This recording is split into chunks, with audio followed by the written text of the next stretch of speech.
What if I told you that Hollywood's most iconic voice met pure silence and lost? On a misty morning in Lancaster County, Morgan Freeman, seeking escape from fame's chaos, encountered something that would shake him to his core, a 10-year-old Amish boy who had never seen a movie, never heard his voice, never known his name. But when Freeman began telling stories, something extraordinary happened. The child's response left the Oscar-winning actor speechless, and everyone watching in tears. What could a boy who'd never experienced modern entertainment teach one of the world's greatest storytellers? How did this chance encounter in Amish country transform both their lives forever? This is the story of an unlikely friendship that proved wisdom knows no age. And true stories need no special effects. Before we jump back in, tell us where you're tuning in from. And if this story touches you, make sure you're subscribed because tomorrow I've saved something extra special for you. What happens when the world's most recognizable voice meets the purest form of silence? On a crisp autumn morning in Lancaster County, Pennsylvania, where horse-drawn buggies still clip-clop down winding country roads and time seems to move at its own gentle pace, an extraordinary encounter unfolds at a modest Amish farm stand. Morgan Freeman, seeking respite from Hollywood's relentless pace, finds himself drawn into an unexpected moment of profound connection with 10-year-old Jacob Lapp, whose innocent wisdom would challenge everything the veteran actor thought he knew about storytelling. The morning had started like any other at the Lapp family farm stand, with Sarah Lapp arranging fresh-picked vegetables, while her husband Eli helped customers load pumpkins into their cars. Jacob, their bright-eyed son, moved between the wooden tables with quiet purpose, straightening displays of homemade jams and honey. The arrival of Morgan Freeman might have caused a stir anywhere else, but here, among the Amish community, his celebrity carried little weight, a fact that brought him unexpected comfort. Drawn by the simple authenticity of the place, Morgan had found himself engaging in conversation with young Jacob, whose complete unfamiliarity with movies or television created a uniquely pure exchange. The boy's questions, untainted by preconceptions, cut through decades of Hollywood polish to something more fundamental about the nature of storytelling itself. But how does thee know if a story is true? Jacob had asked. If it's only pretend. The gathering crowd of tourists and local community members stood transfixed as Morgan, known for his commanding presence, found himself momentarily speechless before the child's direct inquiry. Eli Lapp watched from nearby, his initial wariness giving way to curiosity as he observed the unexpected dynamic between the celebrated actor and his son. Sarah's gentle smile suggested she recognized something special unfolding before them. Morgan's response emerged not as the polished delivery of a seasoned performer, but as a thoughtful exploration shaped by Jacob's earnest curiosity. Sometimes, he began, his distinctive voice softening to match the intimate moment, the truest stories aren't about what actually happened, but about what we learn from them. Jacob's face lit up with understanding, demonstrating wisdom beyond his years that would come to challenge and transform Morgan's own perspective on his craft. The interaction between them sparked a ripple effect through the gathered onlookers, who found themselves drawn into this unlikely meeting of worlds. Tourist cameras remained respectfully lowered, as if their owners instinctively recognized that this moment demanded presence rather than documentation. The Amish community members, typically reserved around outsiders, displayed subtle signs of approval in their bearing and expressions. What began as a chance encounter at a farm stand was evolving into something more significant, a bridge between two vastly different approaches to life and storytelling. For Morgan Freeman, accustomed to crafting narratives through the lens of Hollywood, Jacob's pure perspective offered a fresh view of his life's work. The boy's questions, emerging from a world without artificial entertainment, challenged the very foundations of modern storytelling. Sarah Lapp moved quietly among the customers, her practiced hospitality creating space for this unusual connection to develop naturally. She understood, perhaps better than anyone, the delicate balance between preserving their way of life and allowing moments of meaningful exchange with the outside world. Her gentle presence provided silent permission for Jacob's curiosity to flourish while maintaining the respectful boundaries of their faith. As the morning progressed, the dynamic between Morgan and Jacob shifted subtly. The celebrated actor, who had arrived as a presumed teacher, increasingly found himself in the role of student, Jacob's straightforward questions about truth, meaning, and the purpose of stories stripped away layers of complexity to reveal something essential about the art of human connection. Who, after all, could better understand the power of an unadorned tale than a child raised in a community that valued simplicity above all? The gathered crowd witnessed something rare and precious, the moment when wisdom flows upstream, from youth to experience, from simplicity to sophistication.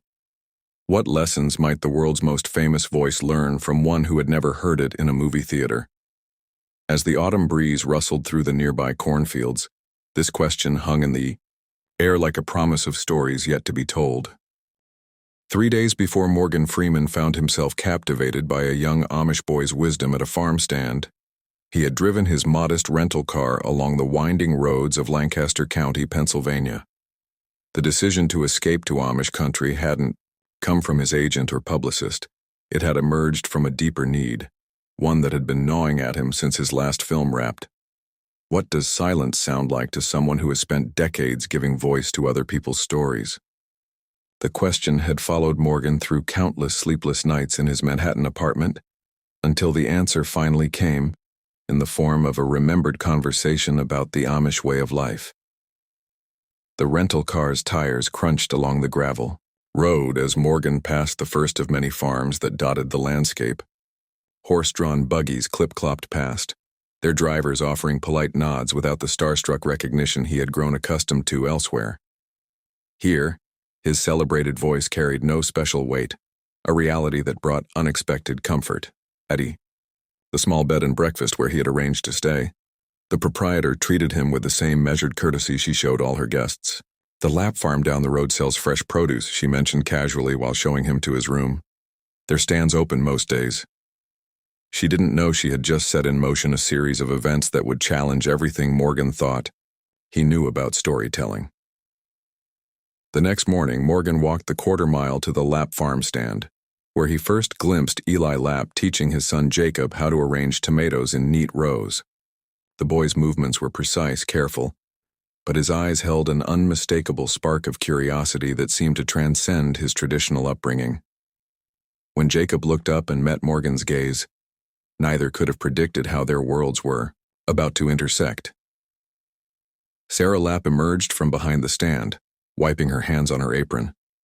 Her quiet good morning carried no trace of the hesitation many showed upon recognizing Morgan.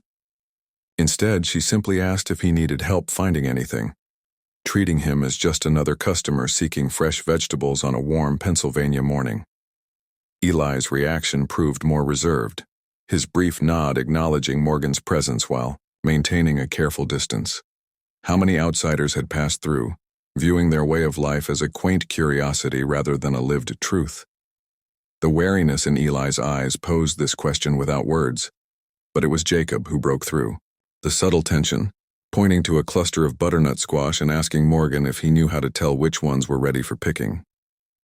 The simple question carried no agenda, no awareness of Morgan's fame, just genuine curiosity about whether this stranger might share knowledge worth having.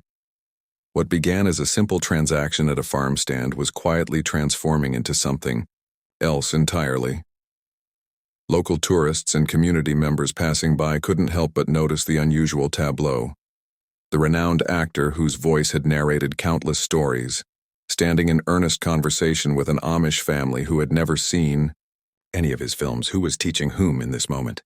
The question hung in the air as Morgan found himself drawn into the rhythm of farm stand life, watching Jacob's careful handling of each piece of produce, listening to the boys' matter-of-fact explanations of their growing seasons. Here was storytelling, of a different kind, one that spoke of connection to land, to tradition, to the simple truth of things growing in their own time.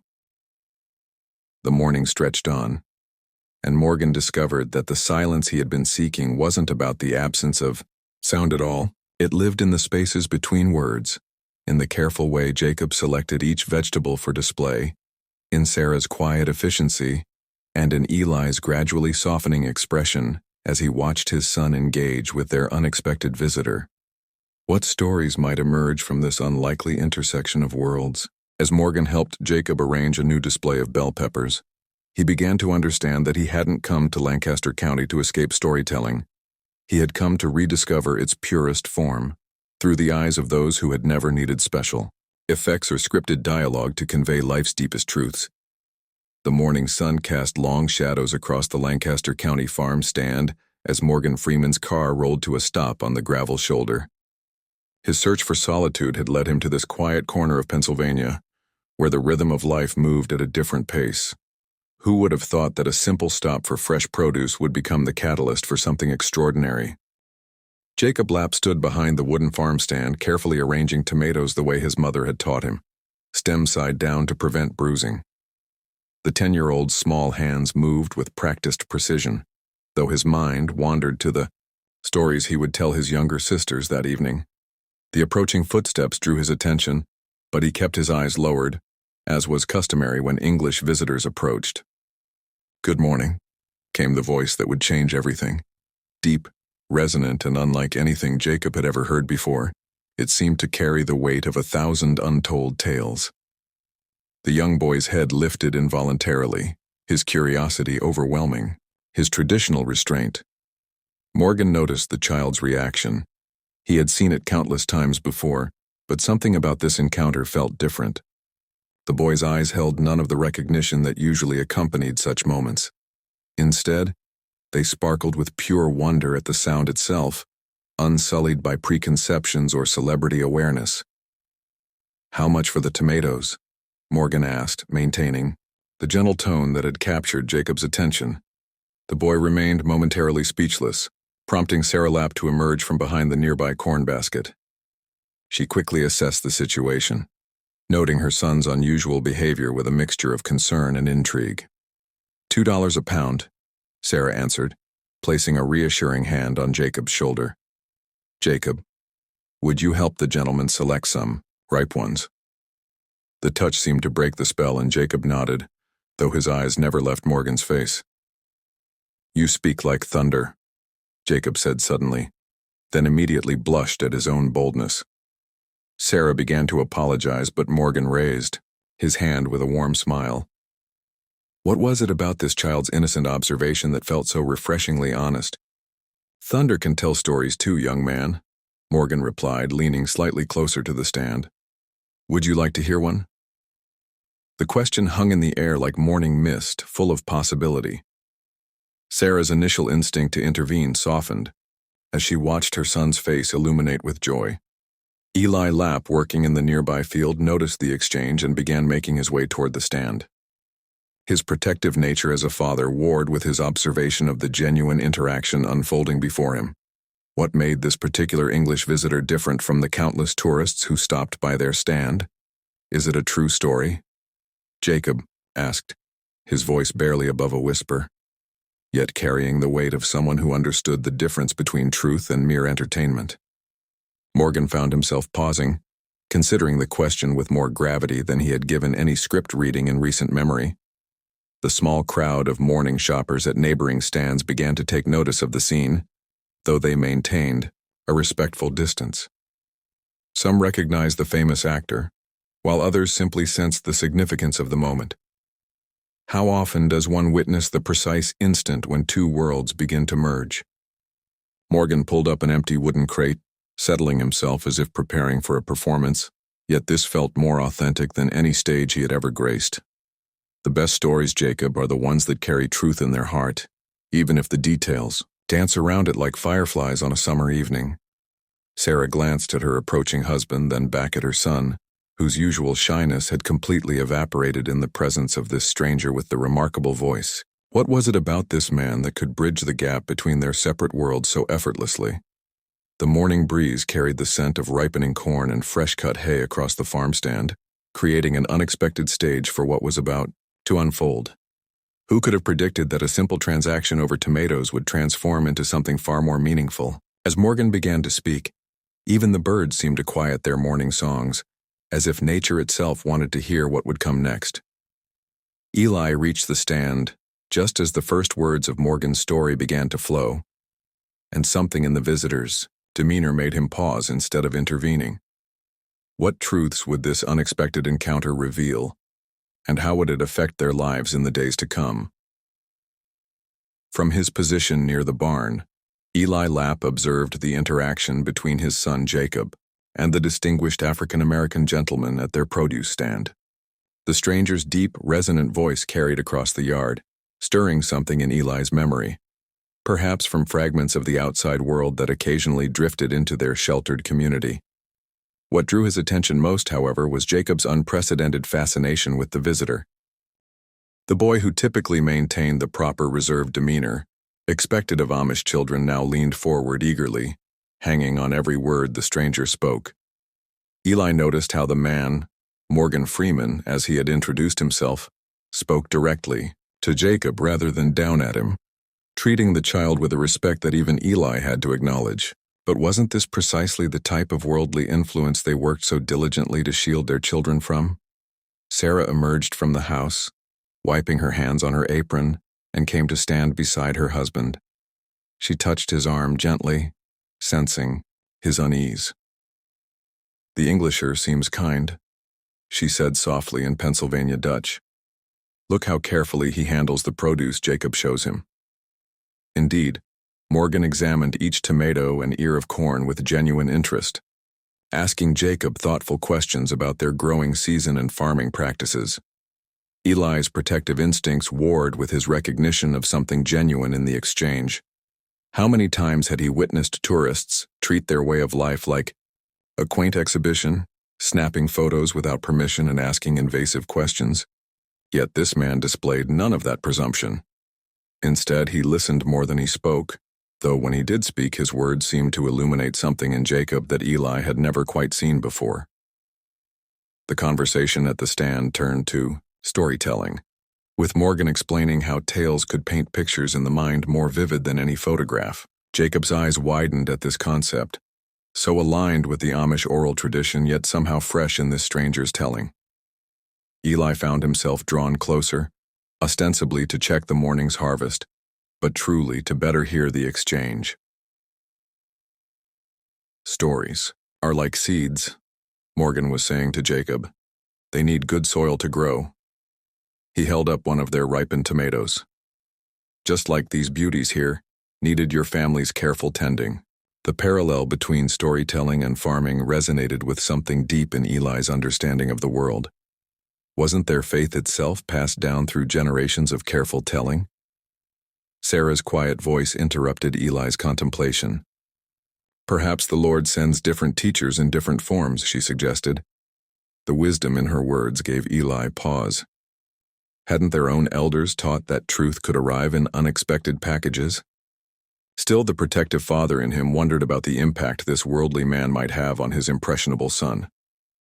As if sensing Eli's scrutiny, Morgan glanced his way and offered a respectful nod. The gesture carried no challenge, no attempt to undermine parental authority. Instead, it acknowledged Eli's rightful concern while demonstrating Morgan's own understanding of boundaries. This subtle exchange shifted something in Eli's perspective. Jacob's excited voice drew both men's attention back to the produce stand. "Father always says a story isn't worth telling unless it holds truth," the boy declared, unconsciously bridging the gap between his world and Morgan's. The actor's deep chuckle carried genuine appreciation for the wisdom in those words. The morning sun climbed higher, casting long shadows from the barn across the yard. Eli watched as Morgan made his selections and prepared to leave, noting how the man maintained a respectful distance even while engaging Jacob in conversation. What had started as wariness began to evolve into something more nuanced in Eli's mind. Could this unexpected visitor offer something valuable to his son's understanding of the world while respecting their ways? Other community members passed by the stand, some casting curious glances at the unusual scene. Their presence reminded Eli that his decisions about Jacob's interactions didn't exist in isolation. They rippled through the fabric of their tight-knit society. Yet hadn't their community survived and thrived precisely because it knew how to bend without breaking, how to learn without losing its essential nature? As Morgan bid them goodbye, Eli found himself wondering what the coming days might bring. How would this brief encounter affect Jacob's understanding of the world beyond their farm?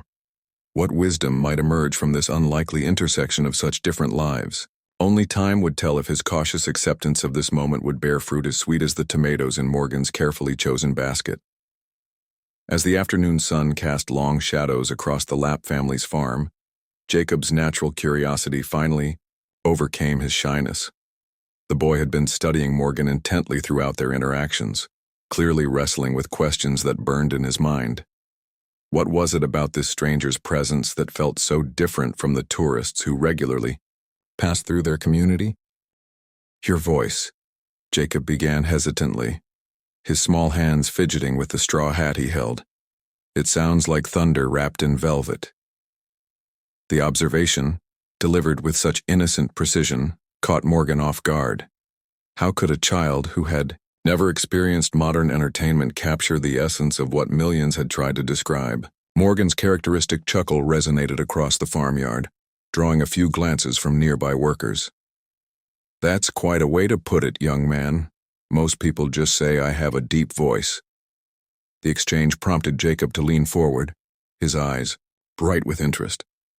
What did this man do with such a remarkable voice? The question hung between them as Sarah Lapp worked nearby, pretending not to listen while sorting through freshly harvested vegetables. Eli remained within sight, his stance relaxed but vigilant, as any father's would be. The moment crystallized, the unusual intersection of their worlds, Hollywood royalty and Amish simplicity meeting in an honest exchange. "I tell stories," Morgan explained, carefully choosing his words to bridge the cultural gap. "I help people see things they might never see otherwise." This simple explanation sparked something in Jacob's expression. The concept of storytelling was deeply familiar to him through the oral traditions of his community, yet Morgan's description hinted at something more. Jacob's follow-up questions flowed naturally, each one revealing his sharp mind and genuine interest. "Do people listen better because of your voice? Does it help them understand the stories better?" These questions struck at the heart of Morgan's decades-long career in ways that sophisticated film critics never had. How often had anyone asked him not about his fame or success, but about the fundamental purpose of his gift? The conversation drew subtle reactions from the surrounding community members. Some Amish neighbors paused in their work, their attention caught by the unlikely pair's discussion. Tourists passing by on the road slowed their pace, perhaps recognizing the famous actor but staying respectfully distant as they witnessed this genuine interaction. Morgan found himself sharing insights about communication and connection that he'd never articulated before. Through Jacob's straightforward questions, he explored the responsibility that came with having a voice people wanted to hear. The boy's persistent curiosity pushed past the surface, seeking understanding about how stories could change people's hearts and minds. Sarah's occasional glances revealed her maternal pride in Jacob's thoughtful inquiries, while Eli's stance softened as he observed the respectful exchange. The conversation was becoming more than just a chat between an actor and a curious child. It was evolving into a lesson about the universal power of storytelling. As their discussion deepened, Jacob's questions became more profound. "When you tell stories, do you feel them in your heart first?" This simple query caused Morgan to pause, considering how many times he had approached a role focused on technique rather than truth. What could this young Amish boy teach him about authentic storytelling? The late afternoon light continued to shift, creating an almost theatrical atmosphere around their conversation. Yet, unlike the carefully crafted scenes Morgan was accustomed to, this moment carried an unscripted authenticity that no director could orchestrate. How would this unexpected encounter reshape both their understandings of what it meant to truly tell a story? Their exchange continued to unfold, watched by the silent audience of family and passers-by, each witness to an unlikely connection forming between two natural storytellers, separated by age, culture, and experience. What other revelations waited to emerge from this chance meeting between an Amish boy and a Hollywood legend? Morgan Freeman found himself in an unexpected predicament as he sat across from young Jacob Lapp at the simple wooden table outside the family's farmhouse. How does one explain the concept of movies and acting to someone who has never experienced either? The boy's innocent question about Morgan's profession had opened a door that seemed both challenging and fascinating to walk through. "Well, Jacob, I tell stories, Morgan began, his distinctive voice carrying across the autumn breeze. But not just with words like we've been doing here. Where I come from, we use pictures that move, and many people work together to bring these stories to life. Jacob's brow furrowed in concentration, trying to grasp this foreign concept. Like the pictures in our books? But moving? The genuine curiosity in his voice reminded Morgan how much he took for granted in his own world. Eli and Sarah Lapp stood nearby, their presence both protective and interested. Sarah's hands never stopped moving as she worked on mending, but her attention was clearly focused on the conversation unfolding before her. Eli's stance had softened since Morgan's arrival, his initial wariness giving way to a cautious acceptance. In a way, yes, Morgan continued, searching for analogies that would resonate with the boy's experience. Remember the story you told me about helping your father with the harvest? Imagine if other people could see that story exactly as it happened, even if they weren't there. A small group of tourists had gathered at a respectful distance, their presence creating an odd parallel to the very concept Morgan was trying to explain, an audience watching a story unfold. Their whispers and pointed fingers didn't escape Morgan's notice, but he remained focused on Jacob's growing understanding. But why would people want to see stories about others they don't know?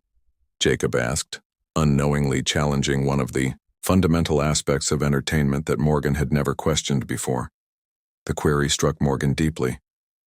How could he explain the human desire for connection through storytelling? The way movies allow people to experience lives and worlds different from their own? He found himself learning as much from Jacob's questions as the boy was learning from his answers. Sometimes, Jacob, seeing how others live helps us understand our own lives better, Morgan offered, watching understanding bloom in the boy's eyes. It's not so different from when your community shares stories after Sunday service, except we share them with people we may never meet. Sarah looked up from her mending, her gentle voice adding to the conversation. We tell stories to remember who we are and what matters, she said, surprising both Morgan and Eli with her insight. Perhaps your moving pictures do the same? Morgan nodded appreciatively at Sarah's contribution, recognizing the universal truth in her words. The conversation had shifted from a simple explanation of his profession to a deeper exploration of why humans tell stories at all. He noticed Eli's posture changing, the farmer's initial skepticism transforming into thoughtful consideration. But your voice, Jacob persisted, returning to his original fascination. It's different from other voices. Is that why you tell stories? The question made Morgan smile, remembering his own journey from a shy kid with a unique voice to becoming one of Hollywood's most recognizable narrators. How could he explain that what some might see as a limitation had become his greatest gift? My voice is just a tool, Jacob, like your father's plow or your mother's needle. It's not about having a special voice. It's about how you use what you're given to share something meaningful with others. The gathered tourists had grown quiet, drawn into the unlikely dialogue between the Hollywood icon and the Amish boy. Their presence added another layer to the scene, modern witnesses to this bridge being built between two very different worlds. What began as a simple explanation had evolved into something more profound. Morgan realized that in trying to explain his world to Jacob, he was seeing it through fresh eyes himself. Could the simplicity of this moment, this genuine exchange of ideas, be more powerful than any movie he had ever made? The sun was beginning to set over the Lancaster County farmland, casting long shadows across the gathering. But the conversation was far from over. In fact, it felt like it was just beginning. What other wisdom might this young boy, who had never seen a film, share about the nature of storytelling itself? Sarah Lapp stood at her kitchen window, her hands working methodically at the morning's dishes, while her mind wandered to the peculiar scene unfolding in her garden. The distinguished actor whose presence had caused such a stir in their quiet community sat with her young son Jacob on the wooden bench beneath the apple tree. What caught her attention wasn't merely their unlikely pairing, but the animated way Jacob's hands moved as he spoke, mirroring Morgan Freeman's own expressive gestures. How strange it was, she thought, that God's path had brought this man of the English world to their doorstep. Sarah had heard whispers among the community about the appropriateness of allowing such interaction, but something in her heart told her this connection served a greater purpose. Through the window, she watched as Morgan attempted to explain the concept of motion pictures to Jacob, whose face scrunched in concentration as he tried to grasp the idea of stories told through moving images on a screen. The conversation between Morgan and Jacob carried across the yard, their words floating through the open window. But how can the people be both real and not real at the same time? Jacob asked, his innocent question cutting to the heart of the matter. Sarah noticed. Morgan paused, clearly struck by the profound simplicity of the boy's inquiry. It was these moments that reinforced her belief in the value of their simple life, even as she recognized the wisdom that could come from beyond their community's boundaries. Sarah's thoughts drifted to her own childhood, when an English teacher had visited their school and opened her eyes to the poetry of Emily Dickinson. Though the memory remained private, it had shaped her understanding that truth could wear many faces. Now, watching her son engage with Morgan Freeman, she recognized the same spark of discovery in Jacob's eyes that she had felt all those years ago. The sound of approaching footsteps drew Sarah's attention, and she turned to find Eli entering the kitchen. His face carried the familiar worried creases that appeared whenever anything threatened to disturb their carefully ordered world. Before he could voice his concerns, Sarah gently touched his arm. "Look at our son," she said softly, directing his gaze through the window. "See how he teaches even as he learns?" Indeed, Morgan Freeman, a man who had portrayed wisdom and authority in countless films, now sat rapt with attention as Jacob explained the intricacies of beekeeping, a skill passed down through generations of their family.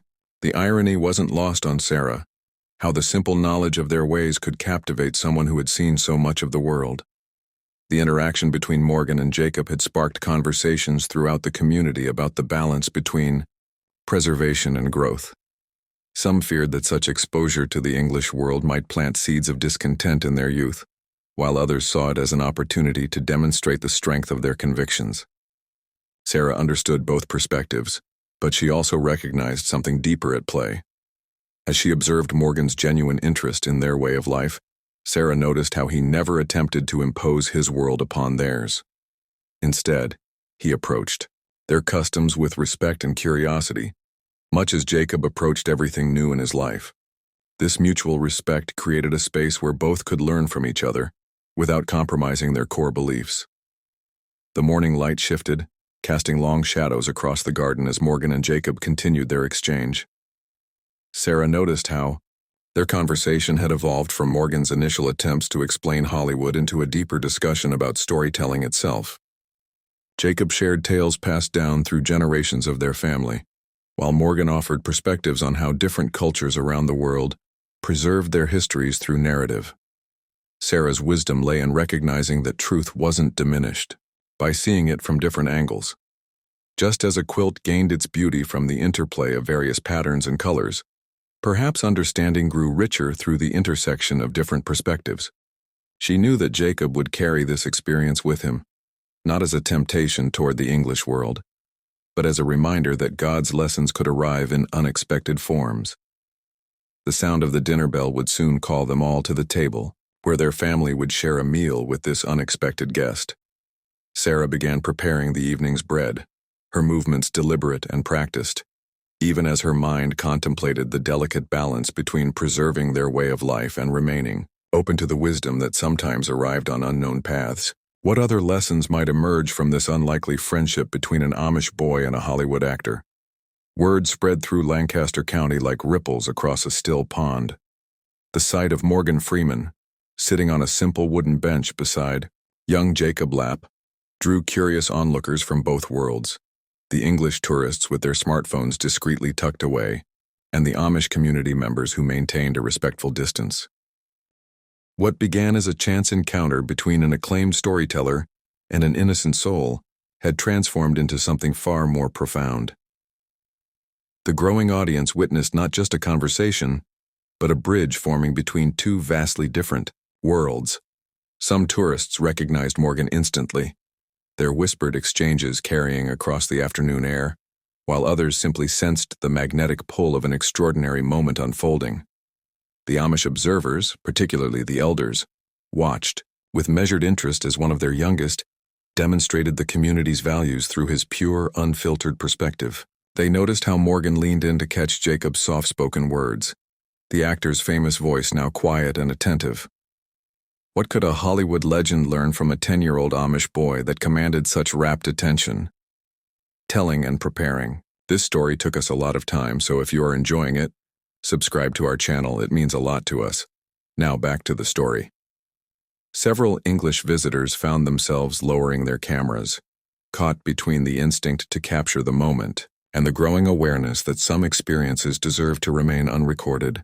The authenticity of the exchange between Morgan and Jacob seemed to demand nothing less than full presence, drawing everyone into its orbit. Among the gathering crowd, a young Amish mother held her daughter's hand, pointing discreetly toward Jacob, as an example of how their ways could touch the outside world. Nearby, a tourist family from New Jersey stood transfixed, their planned itinerary forgotten as they witnessed the unlikely duo share stories back and forth. What started as a potential photo opportunity had evolved into a lesson about genuine, human connection. The presence of the crowd added layers of meaning to the interaction.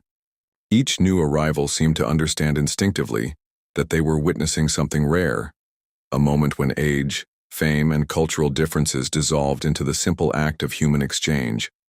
Some wondered, how often does wisdom flow upstream, from youth to experience, from simplicity to sophistication? Eli Lapp, standing near the barn entrance, noticed how the growing audience remained unusually quiet, as if they too had adopted the Amish appreciation for stillness.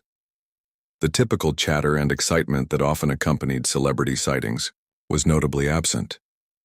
Instead, the observers created a protective circle around Morgan and Jacob, their collective presence amplifying rather than disturbing the sacred space of storytelling. Sarah Lapp moved quietly among the gathering crowd, offering small gestures of welcome to both English and Amish observers. Her intuitive understanding of both worlds helped maintain the delicate balance between public spectacle and private revelation. Through her subtle guidance, the crowd became more than mere spectators. They transformed into witnesses of a rare moment of cross-cultural communion.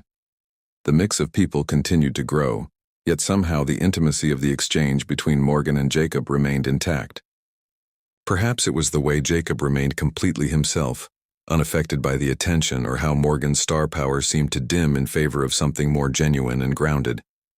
Their conversation continued to weave between them, but now it carried to the edges of the gathering, touching each listener with its simple profundity.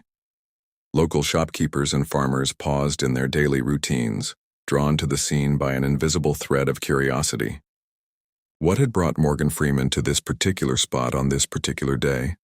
And what was it about young Jacob Lapp that held the attention of such a distinguished storyteller? The questions hung in the air, creating a shared meditation on the nature of wisdom and its unexpected sources. As the afternoon light began to soften, the crowd's presence served as a living testament to the power of authentic human connection.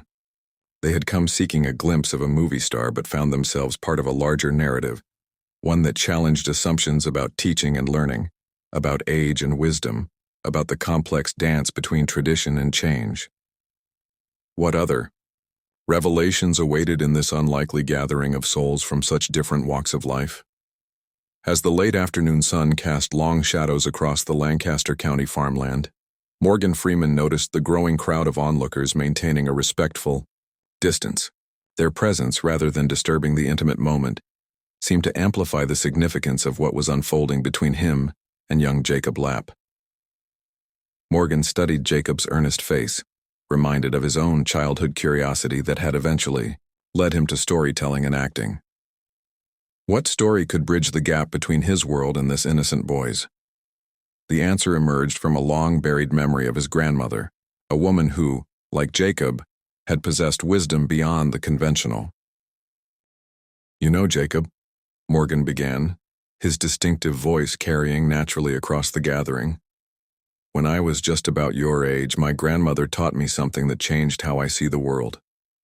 He paused, noting how Eli and Sarah Lapp had drawn closer, their initial wariness softening into genuine interest. The story flowed effortlessly, describing a summer evening in Mississippi when his grandmother had challenged him to count the stars. Young Morgan had declared it impossible, but his grandmother insisted there was value in attempting what seemed beyond reach.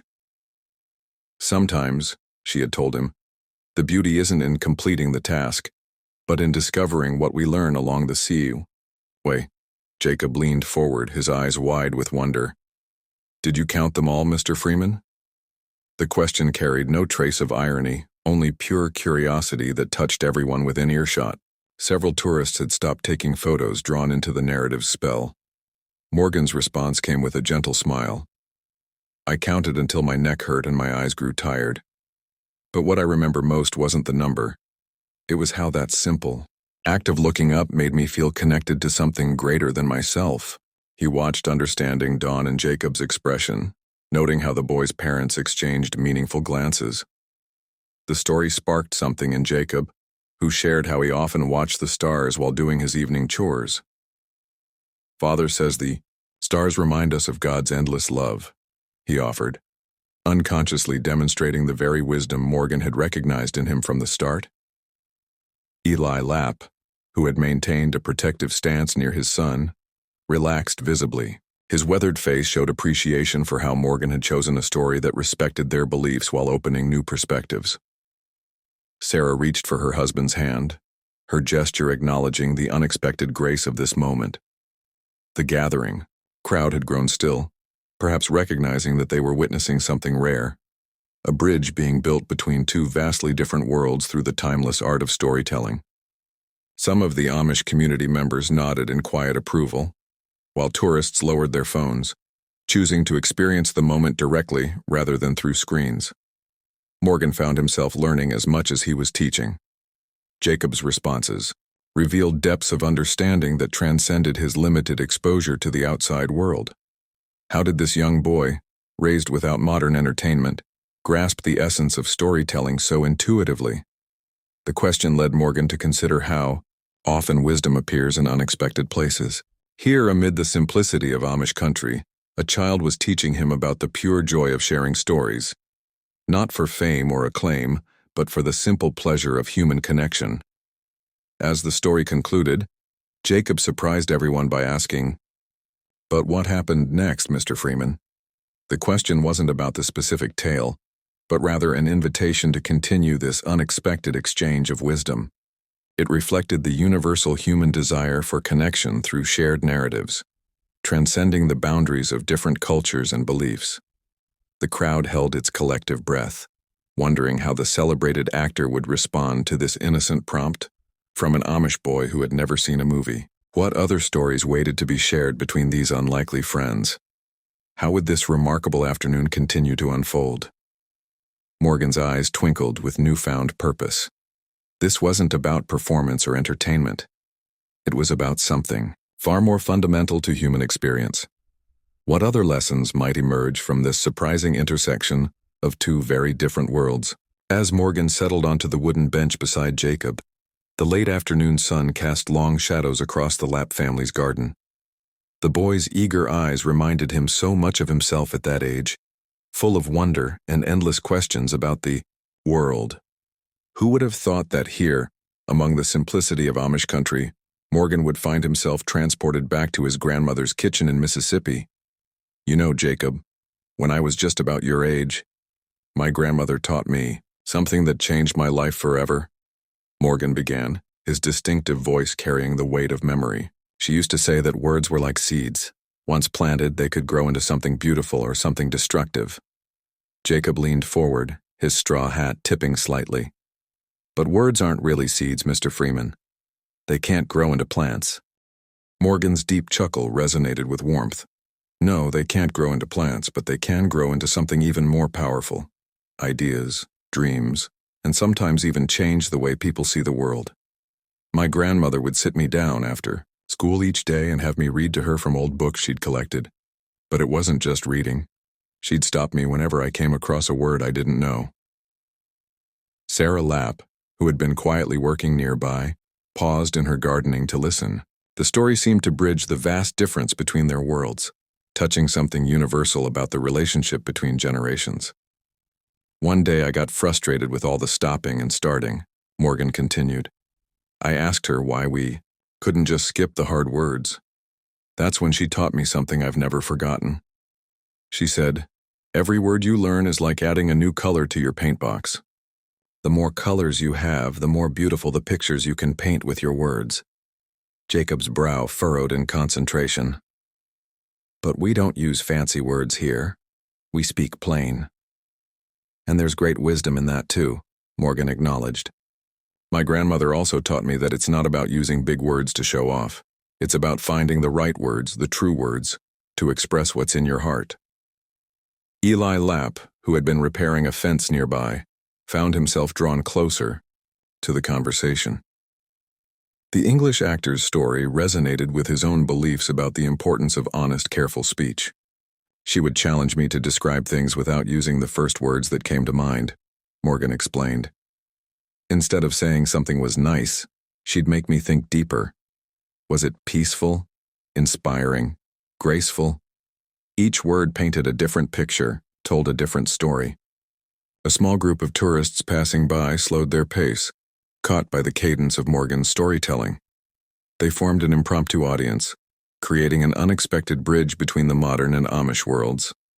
But the most important lesson came one summer evening. Morgan continued, his voice taking on a gentler tone. "I'd gotten into an argument with a friend and said some harsh things. My grandmother sat me down and asked me to imagine my words as stones. Once thrown, she said, you can't take them back. They'll either build bridges or walls. The choice is yours." Jacob's eyes widened with understanding. "Like when Thomas Miller said mean things about my hat last week.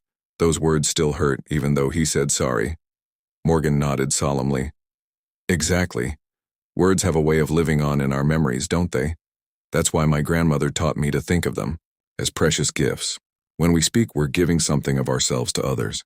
The story seemed to weave itself into the fabric of the peaceful afternoon, creating connections between the disparate groups gathered in the Lapp's garden. The tourists, the Amish family, and Morgan himself found common ground in the universal truth about the power of words to hurt or heal. "You know what the most remarkable thing about words is, Jacob?"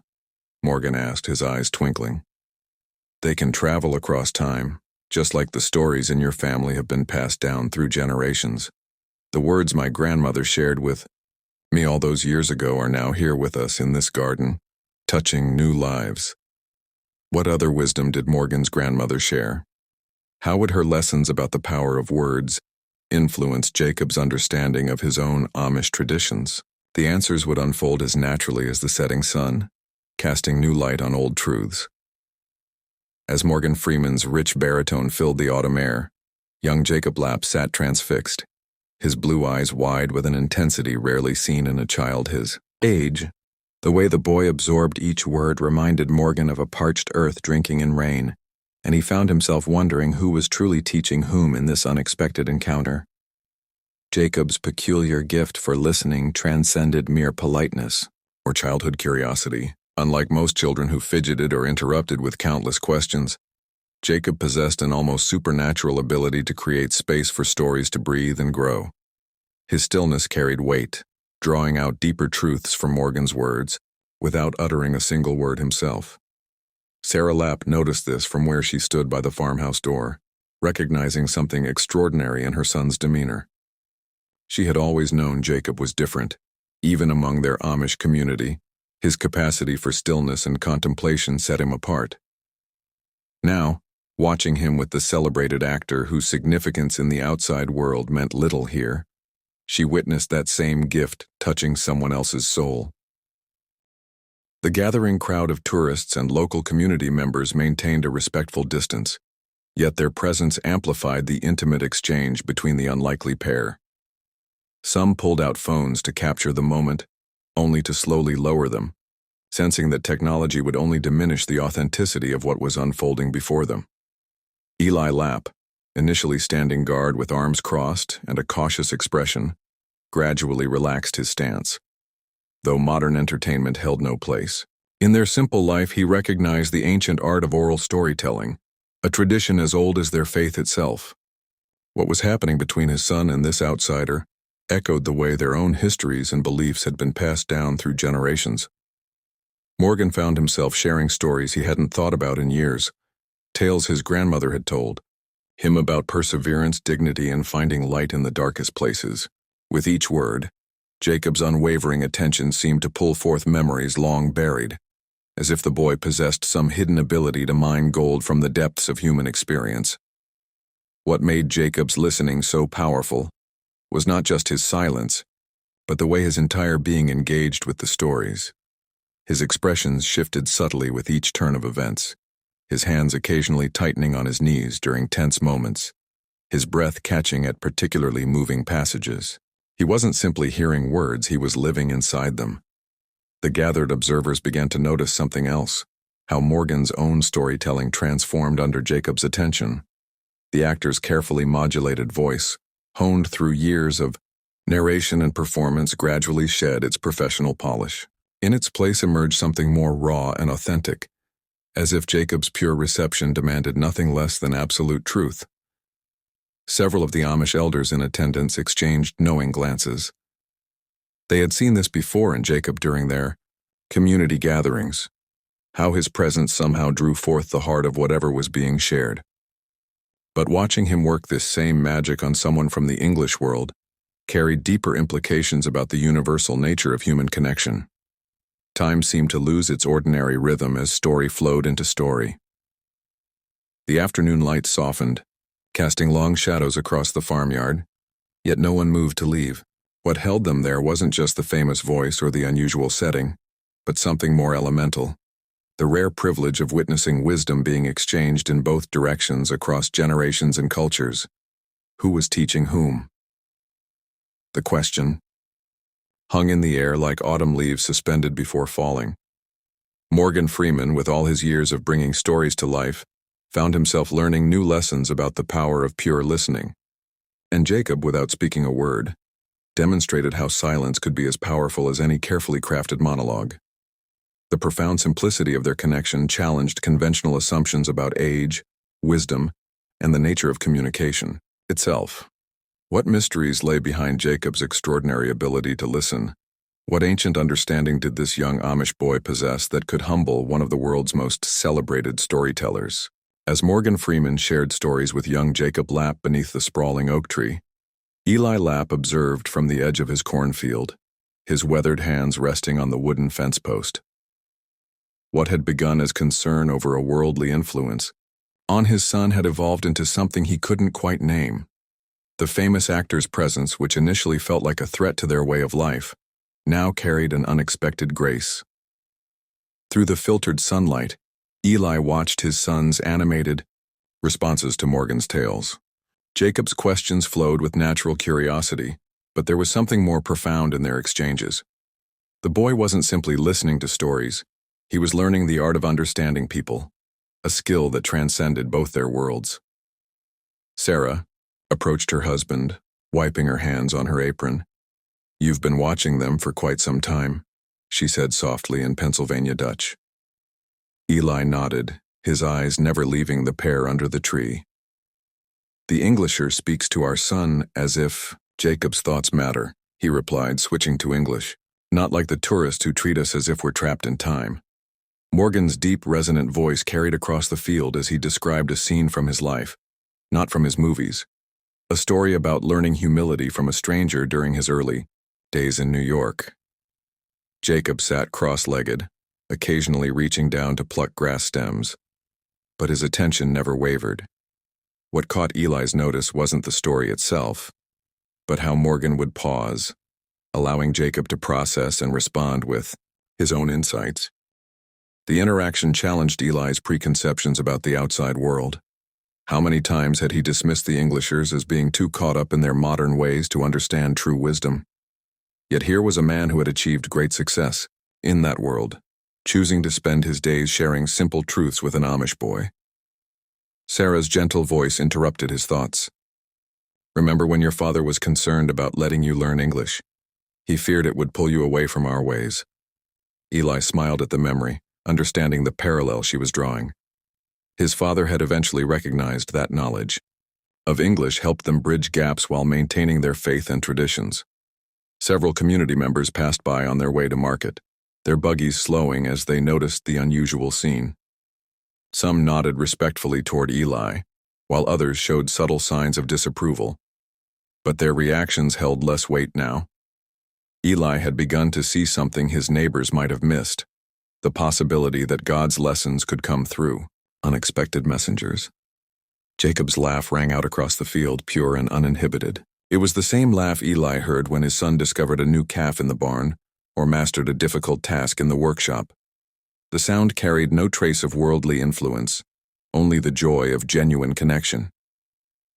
The afternoon light shifted, casting longer shadows across the farm. Morgan stood up, stretching his tall frame, and Jacob quickly followed suit. Their daily storytelling session was drawing to a close, but Eli noticed how they continued talking as they walked toward the house. There was no artificial boundary between lesson and life. Everything flowed naturally, like water finding its course.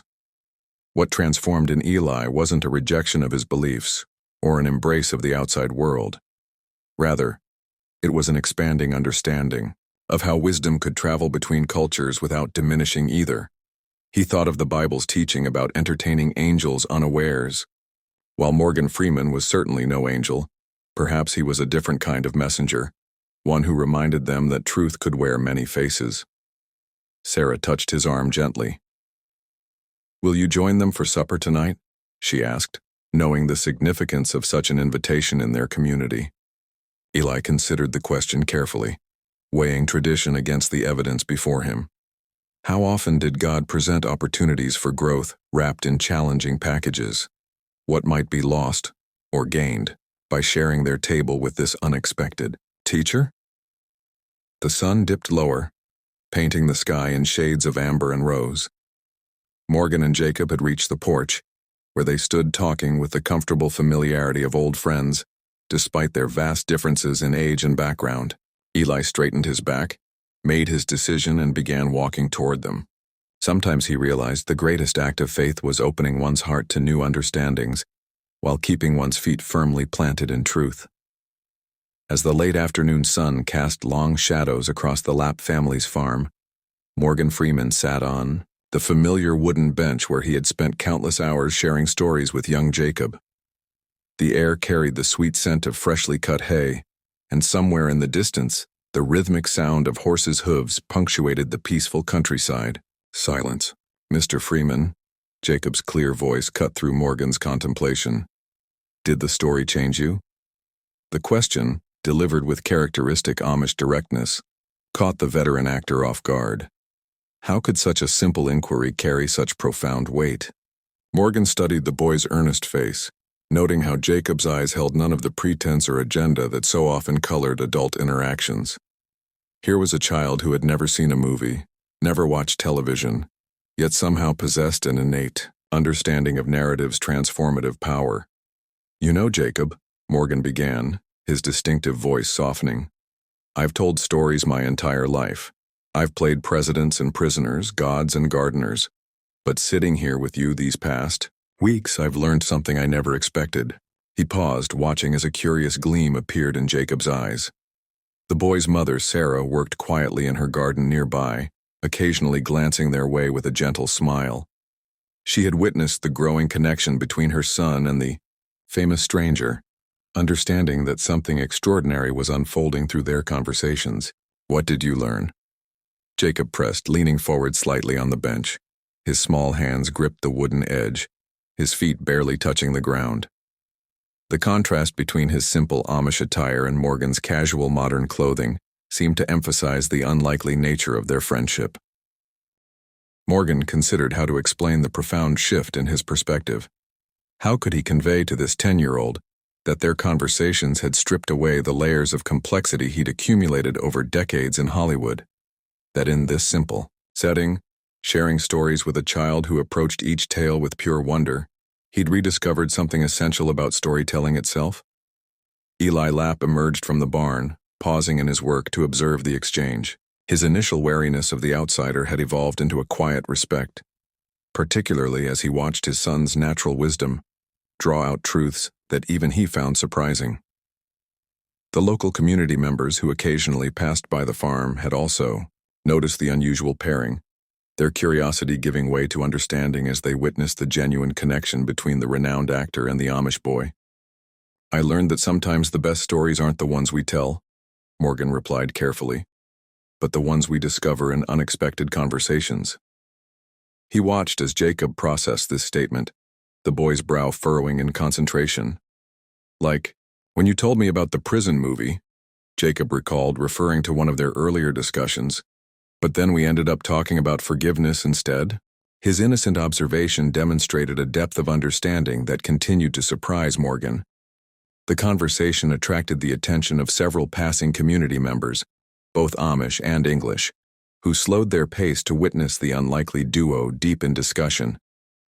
Their presence served as a reminder of how this unusual friendship had become a source of quiet fascination in the area. Sarah approached with a pitcher of fresh lemonade, her movements deliberate and graceful. As she poured glasses for Morgan and Jacob, she added her own perspective. "Sometimes the simplest questions lead to the deepest truths, nicht wahr?"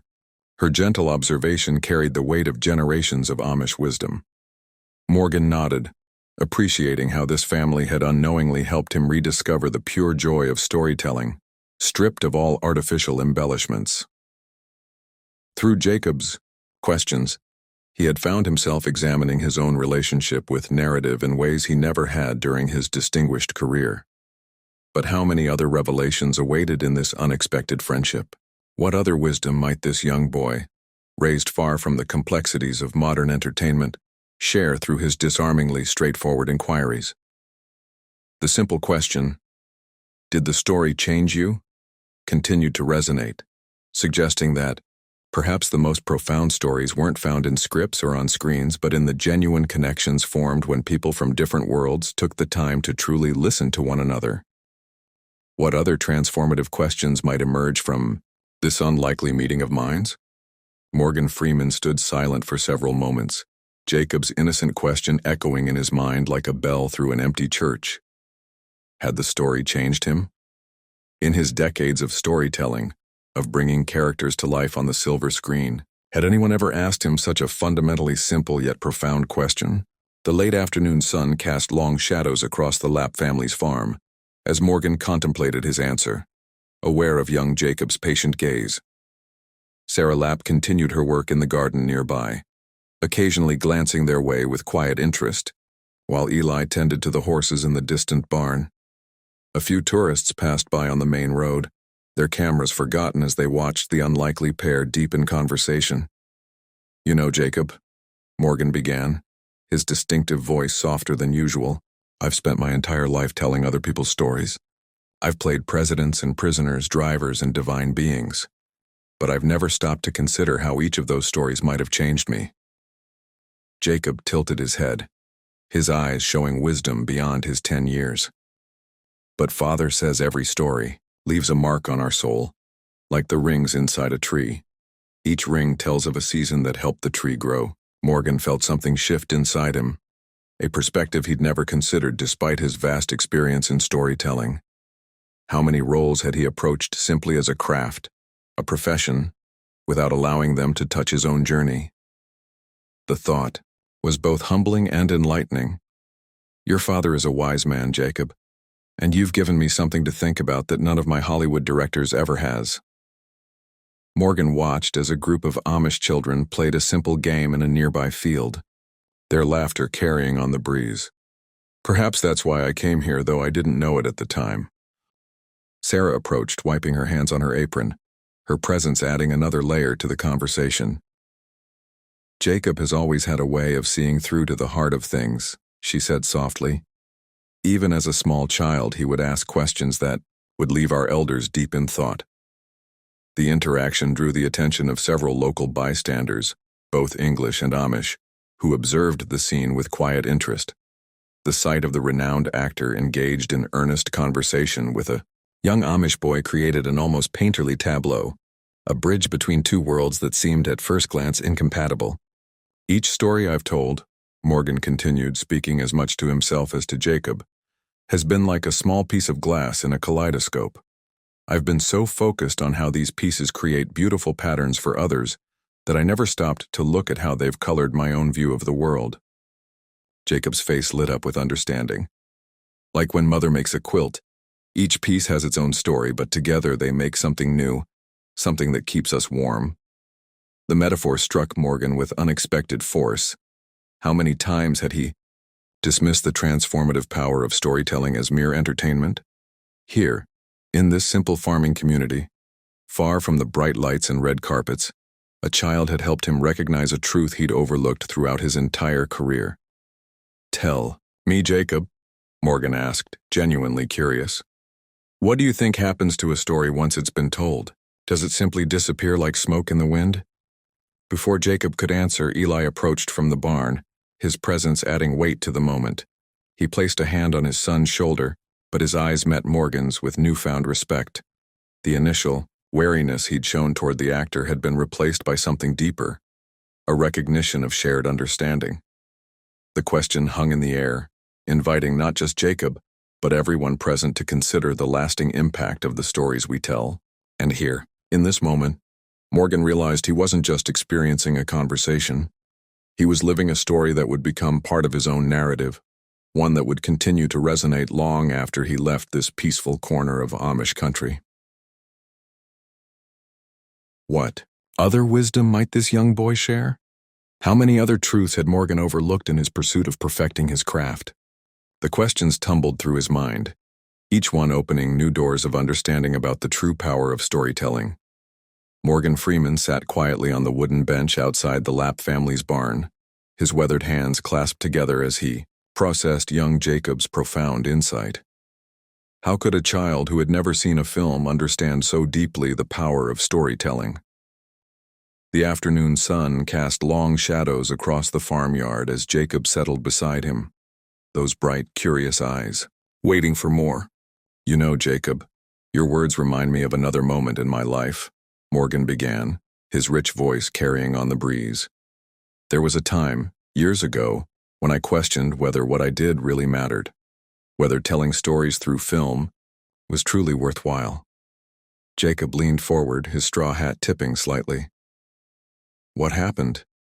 Morgan recalled that day with perfect clarity, a rainy afternoon in New York City when he'd received a letter from an unexpected source.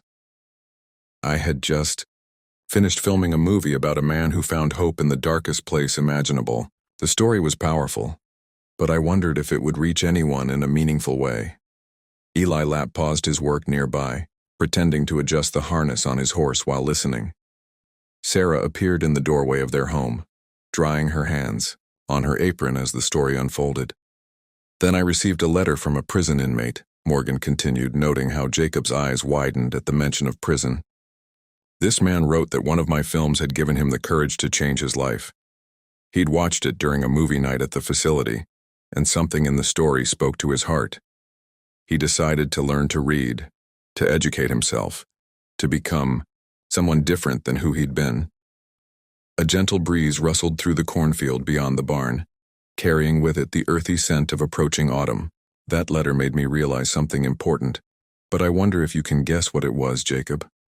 The boy furrowed his brow in concentration, his small hands fidgeting with the edge of his black vest. "Was it that stories can help people even when you don't know they're listening?" Morgan's deep laugh resonated across the farmyard. "You have quite a gift for understanding, young man."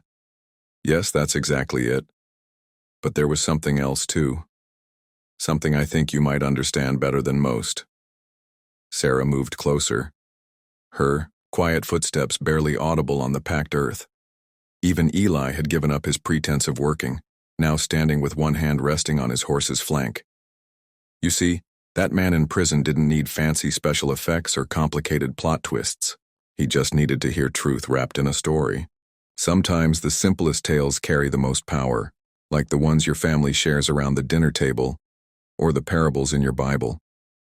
Jacob nodded thoughtfully, his face lighting up with recognition. "Like when Mother tells us about our grandparents coming here? Or when Father explains why we live the way we do?" "Precisely. Morgan replied, noting how Eli's stance softened at his son's words. Those stories shape who you are, just as surely as any film I've ever made. They carry wisdom, tradition, and truth. A small group of tourists passed by on the road, their cameras forgotten as they paused to observe the unlikely pair engaged in deep conversation. The contrast between Morgan's modern attire and Jacob's traditional clothing seemed to fade away in the warmth of their exchange. But how do you know which stories to tell? Jacob asked, unconsciously mirroring Morgan's contemplative pose. There are so many. Morgan turned slightly to face his young friend, struck by how this simple question cut to the heart of his decades-long career. That's something I'm still learning even now. Would you believe that sometimes the best stories find us, rather than the other way around? The question hung in the air as Sarah and Eli exchanged glances, their initial wariness of the famous visitor having transformed into something approaching understanding. Their son had unwittingly become both student and teacher in this unexpected meeting of worlds. Like how you found us? Jacob's innocent query carried layers of meaning that made Morgan pause. How indeed had he ended up here, sharing his deepest thoughts with an Amish family who had never seen his work? What greater story was unfolding in this quiet corner of the world?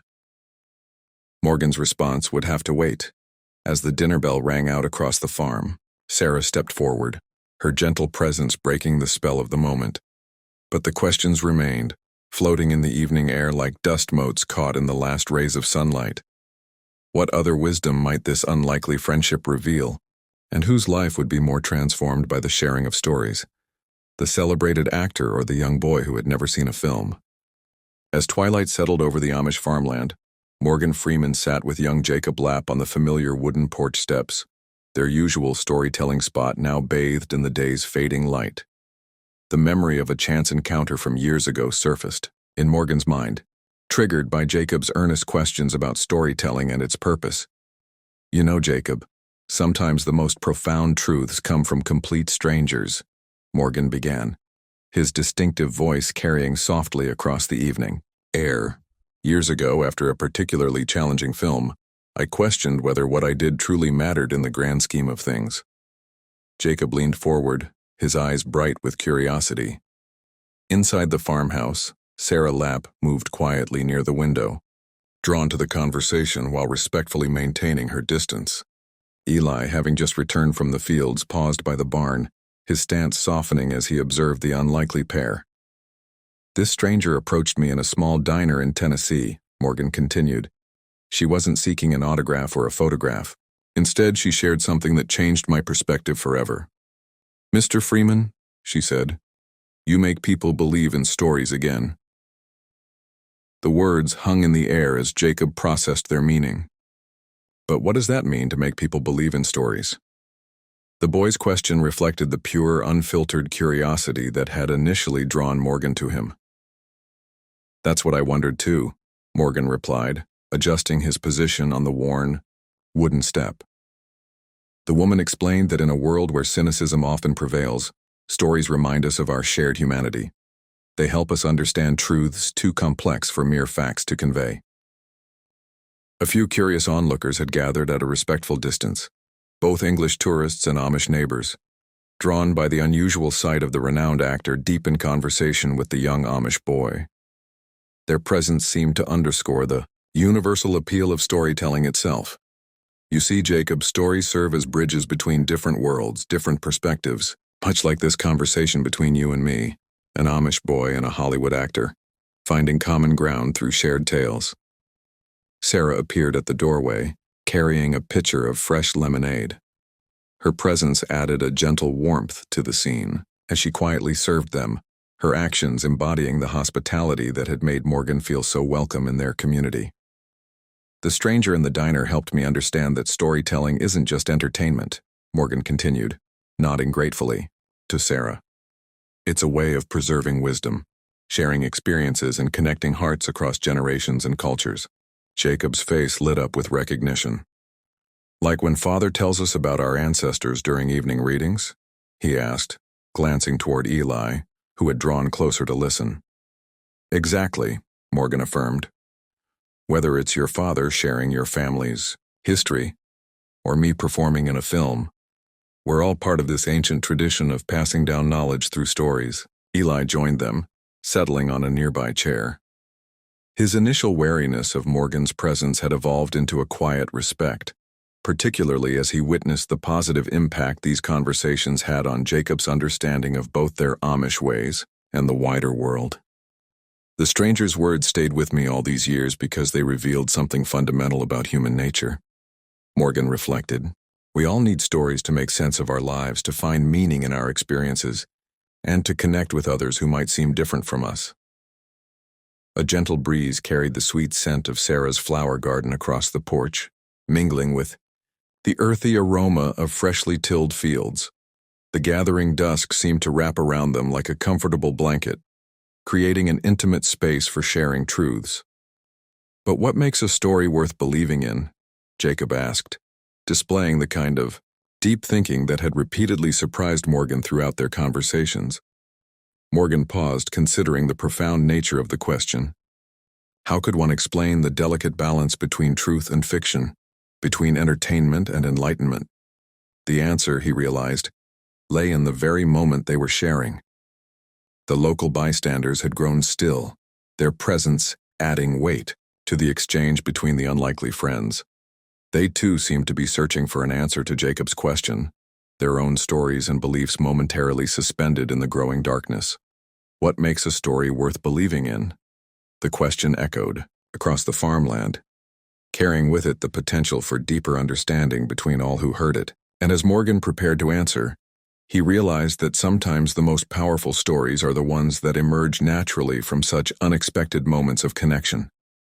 What does wisdom truly sound like? Sometimes it whispers in the spaces between words, in the quiet moments when understanding flows without the need for explanation. This truth became apparent as Morgan Freeman sat with young Jacob Lapp on a weathered wooden bench outside the family's barn, the afternoon sun casting long shadows across the Pennsylvania countryside. Morgan had spent decades crafting stories through film, believing he understood the art of narrative. Yet here, in the presence of this 10-year-old Amish boy who had never seen a movie, he discovered a different kind of storytelling. Jacob's responses came not in words, but in the thoughtful tilt of his head, the knowing look in his eyes that seemed to hold wisdom far beyond his years. The conversation had begun simply enough, with Morgan sharing tales from his life in Hollywood. But unlike the usual starstruck reactions he received, Jacob listened with a peculiar intensity that made Morgan increasingly aware of the weight of his own words. How does a child who has never experienced the modern world understand so deeply the universal truths hidden within these stories? Sarah Lapp observed from the kitchen window, her hands working methodically at the day's baking, while her mind pondered the unusual friendship developing between her son and the famous actor. She had worried initially about the influence of an English person on Jacob, but something in the way they communicated transcended the barriers between their worlds. Eli Lapp, working in the nearby field, found himself pausing more frequently than necessary, his attention drawn to the unlikely pair. The Englishman's presence had initially caused him concern, but watching Jacob's quiet engagement challenged his preconceptions. Could wisdom flow both ways across the divide between their cultures? Morgan found himself adjusting his storytelling, stripping away the glamour and spectacle that usually accompanied his tales. In their place, he discovered the raw essence of human experience, the same truths that had drawn him to acting in the first place. Jacob's silent understanding seemed to pull these deeper meanings to the surface, like a skilled artisan revealing the beauty within rough stone. Local tourists passing by on their way to the nearby market would slow their pace, struck by the unusual tableau of the renowned actor and the Amish boy deep in conversation. Some attempted to capture the moment with their phones, but something about the scene demanded respect, causing many to simply observe and move on, carrying with them a sense that they had witnessed something profound. What made Jacob's understanding so remarkable was not just his age, but his ability to grasp concepts that many adults struggled to comprehend. When Morgan spoke of character transformation in his films, Jacob's eyes would light up with recognition, drawing parallels to the seasonal changes in his father's fields. or the metamorphosis of butterflies in their garden. The boy's insights came not through sophisticated analysis but through pure, unfiltered perception. He had never seen Morgan's performances, never been influenced by critical reviews or public opinion. Instead, he responded to the humanity within the stories, finding connections to his own world that even Morgan hadn't considered. As the afternoon wore on, Morgan found himself sharing more personal stories, moments of doubt, failure, and redemption that he rarely discussed in interviews. Jacob's presence created a safe space for vulnerability, his silent wisdom offering comfort without judgment. How had this child mastered the art of holding space for others' truths? Sarah brought out fresh-baked bread and homemade jam, the simple offering becoming part of their storytelling ritual. The food seemed to ground their conversations, connecting Morgan's world of make-believe to the tangible reality of Amish life. Jacob broke the bread with the same careful attention he gave to Morgan's words, finding meaning in both sustenance and story. Other Amish children occasionally gathered at a distance, drawn by curiosity but held back by custom. They watched as Jacob navigated this unusual friendship, perhaps sensing that something extraordinary was unfolding in their community. Would they understand the significance of these moments years later, when they had children of their own? The sun began its descent, painting the sky in hues that reminded Morgan of the best cinematography he had ever witnessed. Yet here, in this simple setting, nature's artistry seemed more profound than any special effect. Jacob's quiet appreciation for these everyday wonders helped Morgan rediscover the magic in moments he had long taken for granted. Sarah Lapp stood at her kitchen window, kneading dough with practiced hands, while observing the unlikely pair seated beneath the old maple tree. Her son Jacob's animated gestures contrasted with Morgan Freeman's contemplative nods, their daily meetings having become a fixture of the summer landscape. Who could have predicted that one of Hollywood's most celebrated voices would find such profound meaning in the words of a 10-year-old Amish boy? The sight stirred memories of Jacob's first words, his early questions about the world beyond their farm, and his insatiable curiosity that sometimes worried Eli. But Sarah had always sensed something different about their son, a depth that went beyond his years, a wisdom that seemed to flow from an ancient well. What was it about Jacob that drew people in, that made even a man like Morgan Freeman seek his company day after day? Through the open window, fragments of their conversation drifted in with the summer breeze. Jacob was explaining something about the way bees dance to communicate, a fact he'd learned from helping with the community's honey harvest. Morgan's rich laughter rolled across the yard, genuine and unrestrained, so different from the polished chuckles Sarah had heard during their first awkward meetings. When had the famous actor's carefully maintained facade begun to crack, revealing the seeking soul beneath? Sarah's hands paused in their work as she noticed several English tourists slowing their buggies along the road, their cameras forgotten as they watched the scene under the maple tree. What did they see? Perhaps the same thing she witnessed daily. The pure exchange of wisdom between youth and age, unencumbered by the artificial barriers of their different worlds. How many of them would return home with a story not of quaint Amish life, but of a profound human connection that transcended culture? Eli's footsteps approached behind her, and Sarah felt his presence before he spoke. Their shared concern for Jacob's unusual friendship had evolved into something deeper, a recognition that their son possessed a gift for touching lives. But what parent doesn't wonder about the price of such gifts? How does one protect a child's innocent wisdom while allowing it to shine forth and bless others? The sound of Morgan's voice carried clearly now, asking Jacob about the meaning behind their tradition of quilting. Sarah smiled, remembering how she had taught Jacob to appreciate the stories woven into each pattern, the history stitched into every square. His response to Morgan demonstrated not just understanding but the ability to translate their way of life into terms an outsider could grasp. When had their little boy become such a bridge between worlds? A group of local Amish children gathered at the fence, drawn by the ongoing conversation. They too had changed over the summer, their initial awe of the famous visitor giving way to thoughtful attention whenever Jacob shared his insights. What seeds were being planted in their young minds? How might this unusual friendship reshape their understanding of their place in the wider world? Sarah's reverie was interrupted by the sight of Rachel Stoltzfus hurrying past with her market basket. The woman slowed, clearly torn between proper behavior and curiosity about the scene under the maple tree. How many in their community had undergone the same transformation, from skepticism to reluctant acceptance to genuine appreciation of the unlikely friendship blooming in their midst? The afternoon light softened, casting long shadows across the yard as Jacob demonstrated the proper way to hold a scythe, his small hands guiding Morgan's larger ones with surprising authority. Sarah felt tears prick her eyes, not of concern, but of profound gratitude. Who but the Almighty could have orchestrated such an improbable meeting of souls? What further purpose might he have for her son's unique ability to speak truth to both the humble and the mighty? As if sensing her thoughts, Jacob looked up and caught her eye through the window. His smile carried the same innocent joy it had, since infancy, untainted by the weight of his growing influence.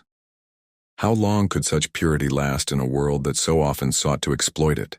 Yet Sarah's heart told her that Jacob's gift wasn't fragile. It was as natural and resilient as the maple tree that sheltered his daily conversations with Morgan Freeman.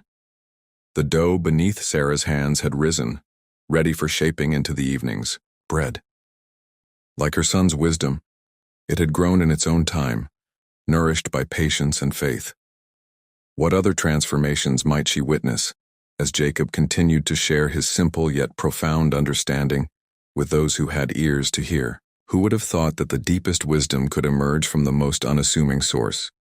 As Morgan Freeman stood among the gathered crowd, his weathered face betrayed a mix of wonder and humility at young Jacob Lapp's innocent yet profound observations about storytelling. Stories are like the stars, Jacob continued, his small voice carrying across the hushed gathering. They're always there, even when we can't see them. The simplicity of his words struck a chord with Morgan, who had spent decades bringing stories to life on the silver screen, yet had never considered them quite this way. Sarah Lapp's eyes glistened with quiet pride as she watched her son share his thoughts with the acclaimed actor. She squeezed Eli's hand and he returned the gesture, his earlier reservations about their son's interaction with the English visitor softening in the face of Jacob's natural wisdom. Morgan knelt down to meet Jacob at eye level, a gesture that drew murmurs of appreciation from the onlookers. How did you come to understand stories so well, young man? The question wasn't merely professional curiosity. There was a genuine desire to understand the source of such clarity in one so young.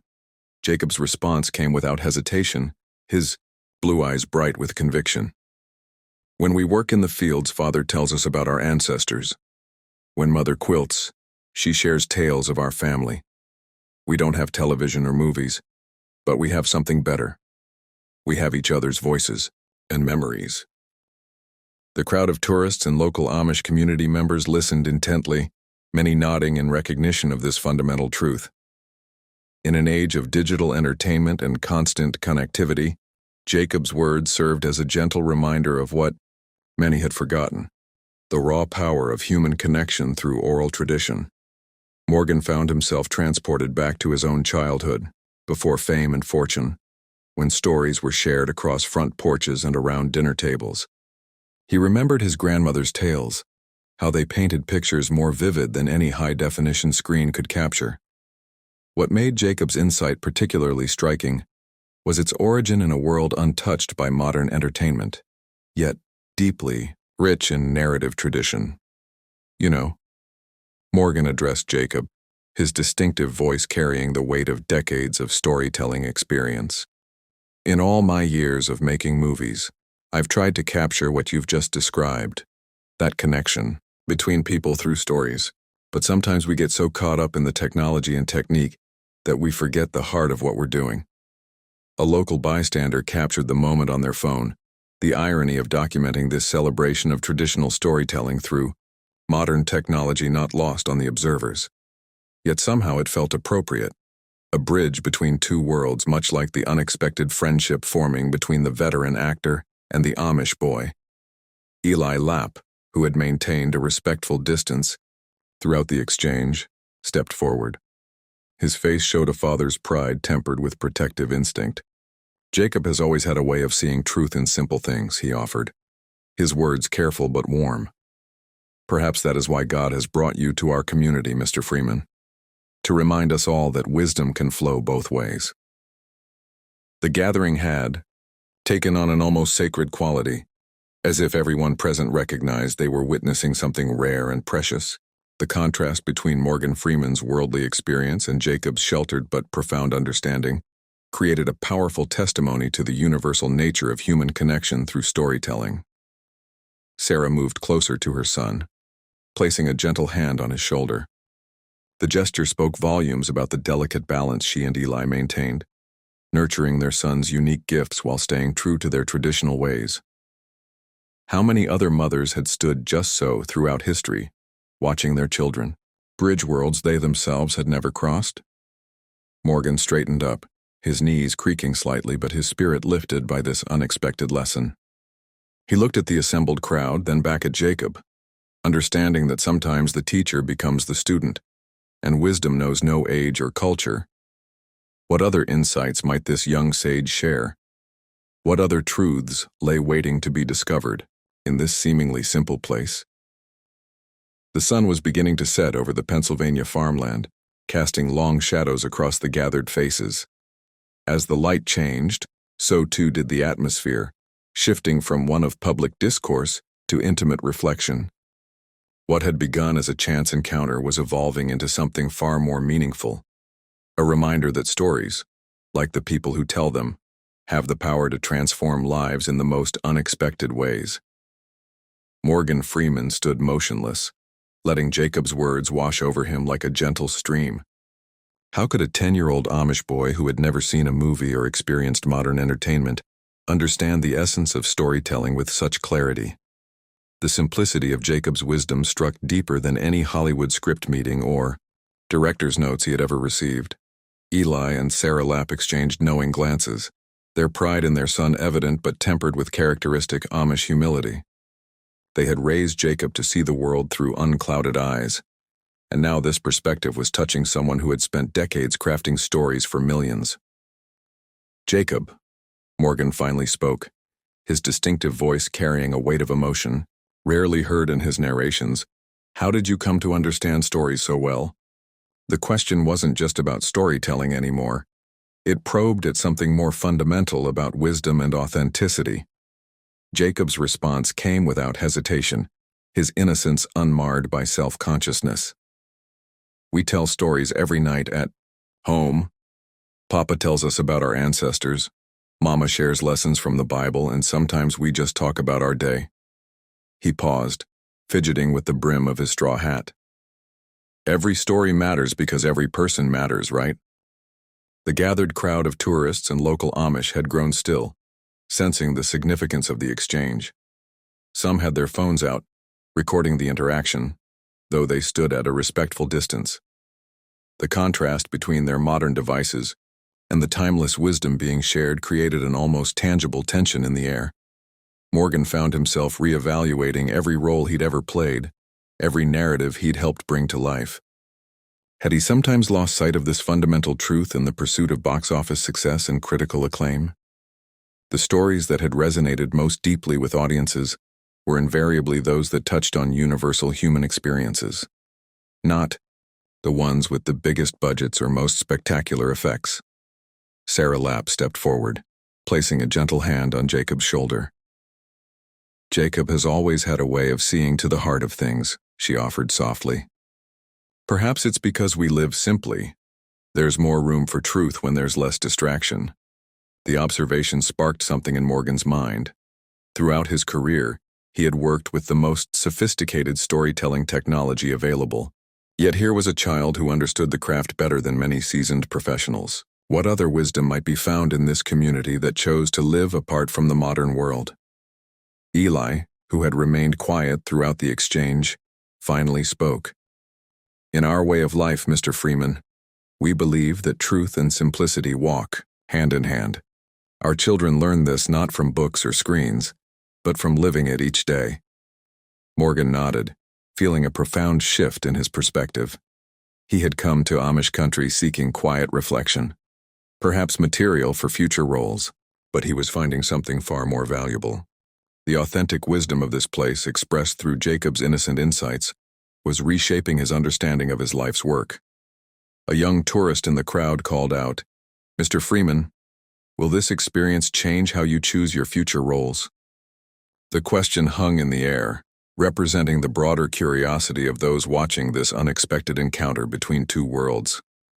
Morgan turned to Jacob, whose clear eyes held no expectation or judgment. "I believe it already has," he replied, speaking both to the crowd and to himself. Sometimes we need to be reminded of what we once knew but forgot along the way. The truth of the moment settled over the gathering like evening dew on a Pennsylvania field. What had begun as a chance encounter was transforming into something more significant, a lesson about the power of simple wisdom and the unexpected teachers we meet when we're ready to learn. But what would this mean for Morgan's future projects? How would this experience influence his approach to storytelling? And what further insights might this unique friendship with Jacob reveal? The answers to these questions were yet to unfold, but one thing was certain. Both the acclaimed actor and the young Amish boy had found something valuable in their unlikely connection. Who could have predicted that a chance encounter between an Amish family and a Hollywood legend would lead to such profound understanding? As the late afternoon sun cast long shadows across the Lancaster County farmland, Eli Lapp found himself confronting his own preconceptions about the English world that Morgan Freeman represented. The conversation between Morgan and Jacob had stirred something in Eli's heart. Watching his son's pure, unbridled wisdom touch the soul of a man who had spent decades telling stories to millions made him question his initial reservations. What if there was more to learn from this intersection of their worlds than he had imagined? Eli approached Morgan, who sat quietly on the wooden bench outside the family's farmhouse. The actor's presence, which had once seemed so foreign and potentially disruptive, now carried a different weight. "Friend," Eli began, his voice carrying the measured tone of someone choosing his words carefully, "perhaps we have been too quick to judge what we do not understand." Morgan looked up, his eyes meeting Eli's with a mixture of surprise and appreciation. The barriers between their worlds, seemingly insurmountable just days ago, began to crack like spring ice on a pond.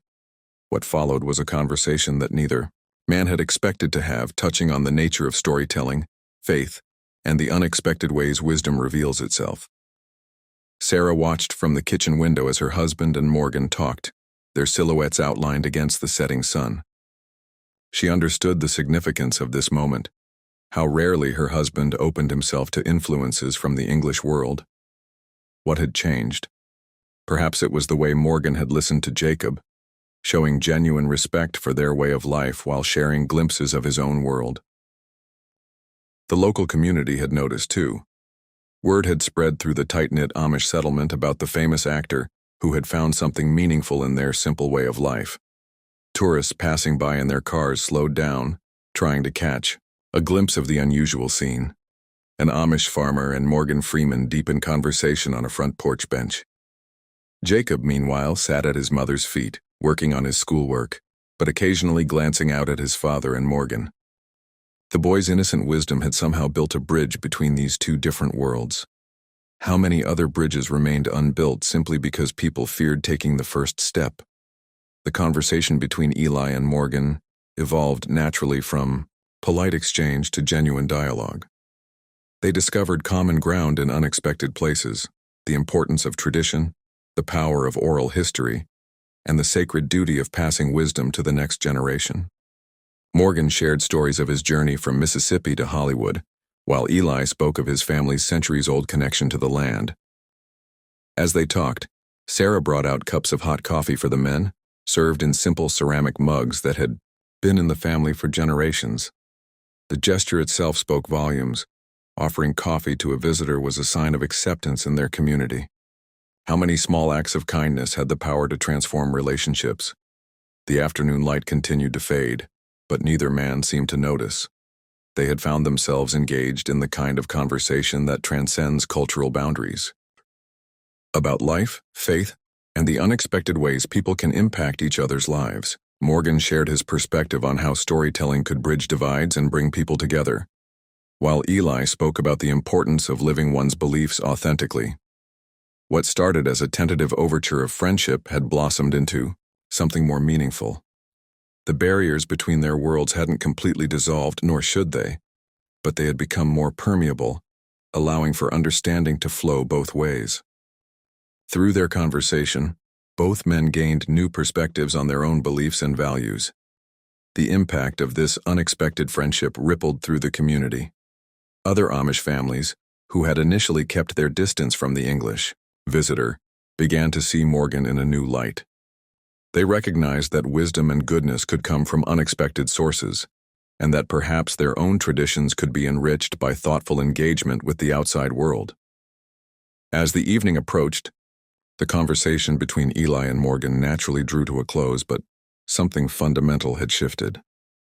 The distance between their worlds, once seemingly vast and unbridgeable, had narrowed through the simple act of two men choosing to listen and understand each other. What other possibilities for connection and growth lay dormant, waiting for someone brave enough to take the first step?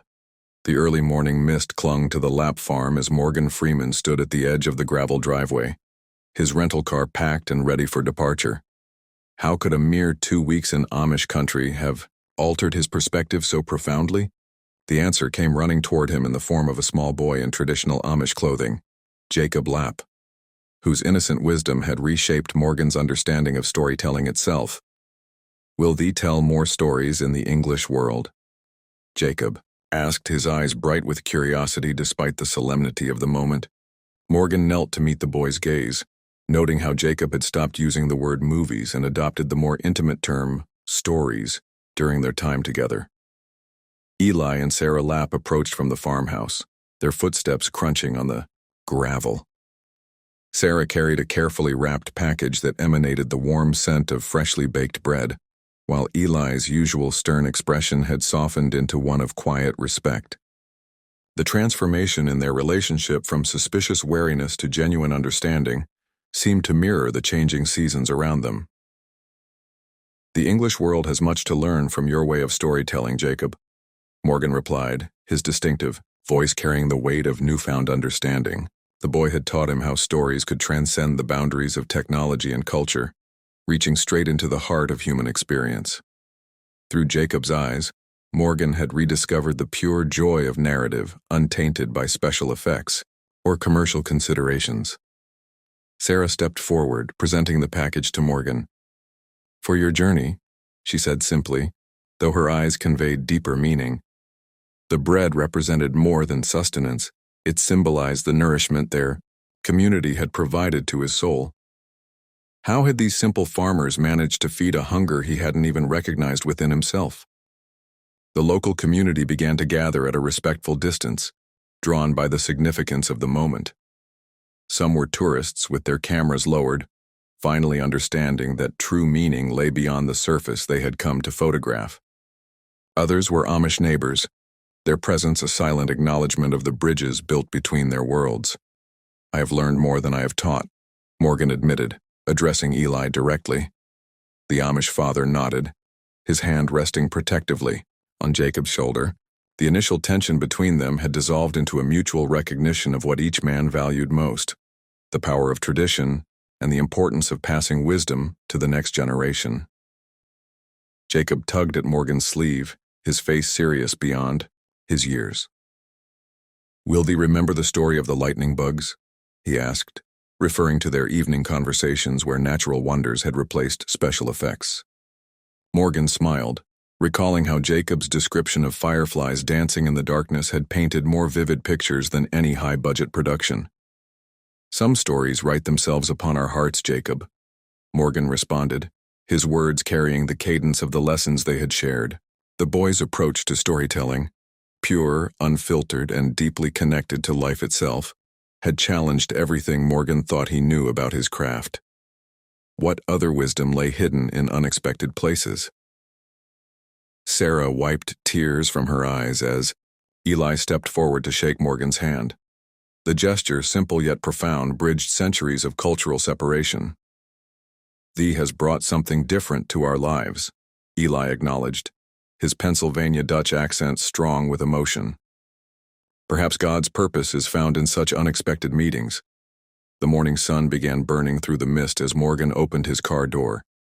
How would Hollywood receive the insights he had gained in this place? The stories that had once seemed so important now felt hollow compared to the authentic narratives he had witnessed here. Jacob's tales of farm life, family bonds, and faith had revealed a depth that no script could capture. "Remember, every sunset tells its own story," Jacob called out as Morgan settled into the driver's seat. The phrase had become their shared wisdom, a reminder that the simplest moments often carried the deepest meaning. Morgan started the engine, its modern purr contrasting sharply with the timeless quiet of the farm. As he drove away, Morgan watched in his rearview mirror as Jacob waved, standing between his parents. The image seemed to crystallize everything he had learned: the power of simplicity, the strength of tradition, and the unexpected ways wisdom finds its voice. What stories would he tell now, having glimpsed a world where truth needed no embellishment? The Lap farm disappeared around a bend, but its impact had been permanently etched into Morgan's consciousness. In seeking quiet reflection, he had found profound revelation through the eyes of a 10-year-old Amish boy. As the highway beckoned ahead, Morgan realized that some of the most powerful stories aren't projected on screens or bound in books. They're lived in the quiet moments between hearts that dare to connect across the divisions of culture and time. As Morgan Freeman's car wound through the narrow Lancaster County roads, each passing horse and buggy stirred memories of the past, week that had reshaped his understanding of storytelling. The setting sun cast long shadows across the farmlands, much like the way young Jacob Lapp had cast new light on Morgan's perspective of what it meant to truly connect with another soul. What began as a simple retreat from Hollywood's relentless pace had evolved into something far more meaningful. Morgan found himself smiling at the thought of Jacob's wide-eyed wonder during their conversations, the boy's questions cutting through decades of theatrical training to touch something raw and real. How could a child who had never seen a film understand so intuitively the power of a well-told tale? The memory of Eli Lapp's transformation from skeptical observer to engaged participant in their unlikely friendship played through Morgan's mind. The Amish farmer's initial reserve had melted gradually, like spring frost giving way to warming earth. Through Jacob's enthusiasm and Sarah's gentle encouragement, Eli had discovered that modern storytelling could complement, rather than threaten, their traditional ways of life.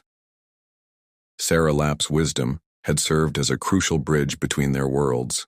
Her ability to balance preservation of their Amish heritage while nurturing Jacob's natural curiosity reminded Morgan of the best directors he'd worked with, those who could honor tradition while embracing new possibilities. She had shown him how stories could be both anchors to the past and vessels sailing toward the future.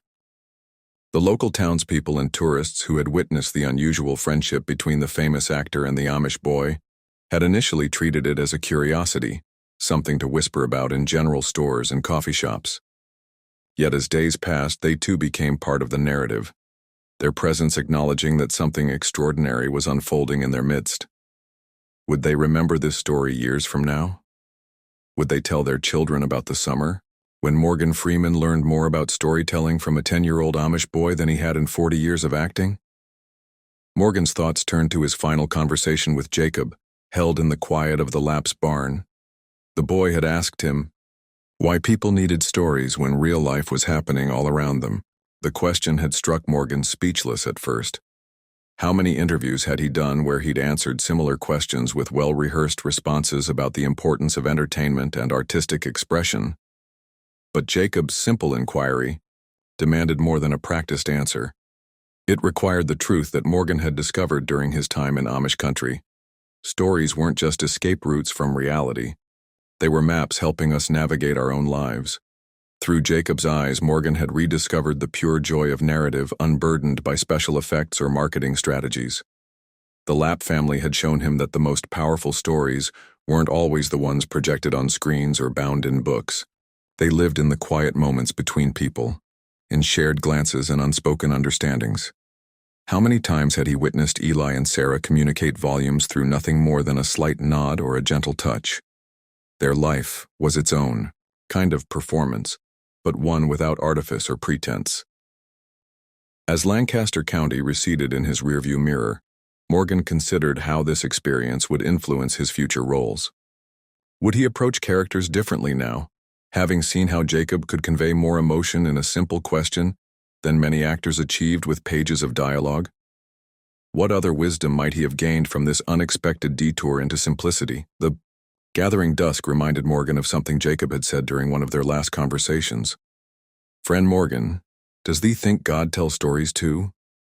The question had lingered with him, suggesting possibilities about divine narratives written not in scripture, but in the everyday moments between people who took time to truly see each other. Morgan realized that his greatest role hadn't been played on any stage or set, but rather in these quiet interactions with an Amish family, who had reminded him why he fell in love with storytelling in the first place. As the last rays of sunlight painted the sky in shades of amber and rose, he understood that some stories couldn't be captured on film. They had to be lived. Years had passed since Morgan Freeman's transformative encounter in Amish country, yet the memory remained as vivid as the morning dew on Lancaster County's rolling fields. What began as a simple quest for solitude had evolved into one of the most profound chapters of his storied life, all because of a curious 10-year-old boy named Jacob Lapp.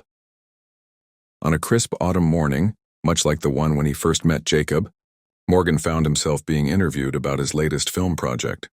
The interviewer, expecting tales of Hollywood grandeur, instead received something far more meaningful when she asked about the most important story he'd ever encountered.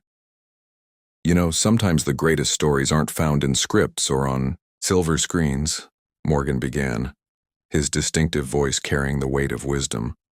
"They're found in unexpected places, like a chance meeting with an Amish boy who'd never seen a movie in his life, but understood the essence of storytelling better than many seasoned professionals." The tale of Jacob Lapp had become Morgan's favorite story to share, not because it was dramatic or sensational, but because it represented something pure and true. He often wondered how Jacob had grown, whether he still told stories to his younger siblings, and if Eli and Sarah Lapp knew the lasting impact their son had made on a Hollywood legend. Word of Morgan's interviews eventually reached Lancaster County through the occasional English visitor who would share newspapers with their Amish friends. Sarah Lapp would smile knowingly whenever she heard Morgan's name mentioned, remembering how he had sat at their kitchen table, sharing meals and stories with equal enthusiasm. Eli, who had initially viewed Morgan's presence with cautious skepticism, had come to appreciate how the actor had approached their community, not as a curiosity to be studied, but as people to be understood. The respect Morgan had shown for their ways, particularly in his interactions with Jacob, had earned him a permanent place in the Lapp family's prayers. Jacob, now a young man, continued to weave stories into his daily life, though in ways that honored his Amish heritage. During barn raisings and community gatherings, he had developed a reputation as a gifted storyteller who could capture life's profound truths through simple tales, much as he had done as a child with Morgan. The ripple effects of their unlikely friendship extended beyond their immediate circle. Other Amish children, inspired by Jacob's example, began exploring their own storytelling gifts. The community's elders, who had long valued oral tradition, found renewed appreciation for their role as keepers of their people's stories. Morgan had incorporated lessons from his time with the Lapps into his own craft. In selecting roles and approaching characters, he often recalled Jacob's innocent yet penetrating questions about what made a story true, not just in facts but in spirit. How many other profound truths, Morgan wondered, lay hidden in unexpected encounters? The actor had maintained his promise never to exploit the Lapp family's story for entertainment purposes. Instead, he shared it as a personal testimony to the power of genuine human connection. When asked about the secret to great storytelling, Morgan would often pause, smile, and say, "Sometimes the best teacher is a child who has never seen a movie, but understands the heart of what makes a story matter." In Lancaster County, the legend of Morgan Freeman's visit had taken on its own life, told and retold among the community with the same care and respect that characterized their other oral traditions. Yet unlike many legends that grow more fantastic with each telling, this one remained grounded in the simple truth of two unlikely friends who helped each other see the world through fresh eyes. The story's echo continued to resonate in unexpected ways. Tourists visiting Amish country would occasionally hear whispered references to the famous actor who learned about storytelling from an Amish boy.